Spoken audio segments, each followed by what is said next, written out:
नमस्कार, मी योगिता. जस्ट कुकमध्ये तुमचं मनापासून स्वागत. आज आपण करणार आहोत धोंडे. अधिक मास चालू आहे. आज गुरुवार आहे. स्वामी समर्थांना प्रसाद म्हणून धोंडे आज बनवणार आहोत डबल बॉयलर करून. चला तर मग रेसिपीकडे वळूया. मी सगळ्यात आधी 1 कटोरीभर तीळ घेतले. हे धोंडे अगदी परफेक्ट येतात. आपण याला तिळाचे लाडूसुद्धा म्हणू शकतो. हे 1 कटोरी तीळ आपण मंद गॅसवर छान परतून घेऊयात. गॅस आपल्याला अगदी मंद ठेवायचा आहे. जर तुम्ही मोठा गॅस केला आणि तीळ जर जळाले तर धोंडे कळवट येतील, म्हणून गॅस आपल्याला अगदी मंद ठेवायचा आहे. आणि ज्या कटोरीने आपण तीळ घेतले होते त्याच कटोरीभर आपण गूळसुद्धा घेणार आहोत. अगदी परफेक्ट मेजरमेंट आहे हे, म्हणजे इक्वल मेजरमेंट घ्यावं लागेल. जेवढे तीळ तेवढाच आपल्याला गूळ घ्यावा लागेल.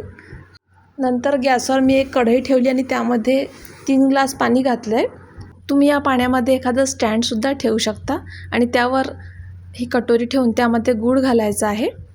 गॅस आपल्याला मोठाच ठेवायचा आहे, कारण वाफ पाण्याची तयार झाल्याशिवाय हा गूळ मेल्ट होणार नाही. यालाच डबल बॉयलर असं म्हणतात, म्हणजे आपण डबल बॉयलर धोंडे करणार आहोत. आता आपल्याला गॅस मोठा ठेवायचा आहे आणि त्यावर झाकण ठेवून हा गूळ एकदा चेक करून घेऊयात. तुम्ही बघू शकता गूळ छान मेल्ट झाला आहे. थोडा गूळ यामध्ये बाकी आहे. आपण पुन्हा यावर झाकण ठेवून सगळा गूळ व्यवस्थित इक्वल मेल्ट करून घेऊया. आता आपला गूळ छान मेल्ट झाला आहे. तुम्ही बघू शकता. तुम्ही या तिळासारखेच शेंगदाण्याचे लाडूसुद्धा बनवू शकता आणि या तिळामध्येच 1 वाटी शेंगदाणेसुद्धा भाजून घेऊ शकता.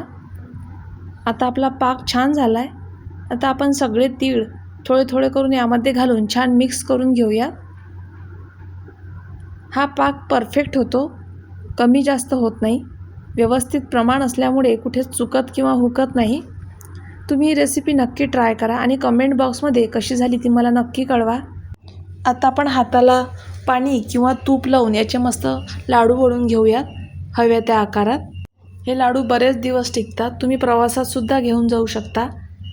लहानांपासून मोठ्यांना हे लाडू फार आवडतात. अधिक मासात कुणी अनारशाचे धोंडे करतो, कुणी पुरणाचे करतात, कुणी तिळाचे सुद्धा करतात.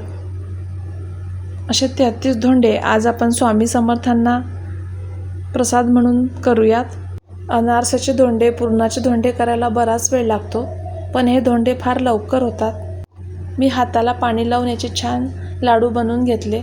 तुम्ही बघू शकता. अगदी नरम, हाताने सहज तुटतील असे मस्त आपले तिळाचे धोंडे तयार झाले. तुम्हीसुद्धा ही रेसिपी नक्की ट्राय करा आणि कशी झाली ती मला कमेंट बॉक्समध्ये सांगायला विसरू नका.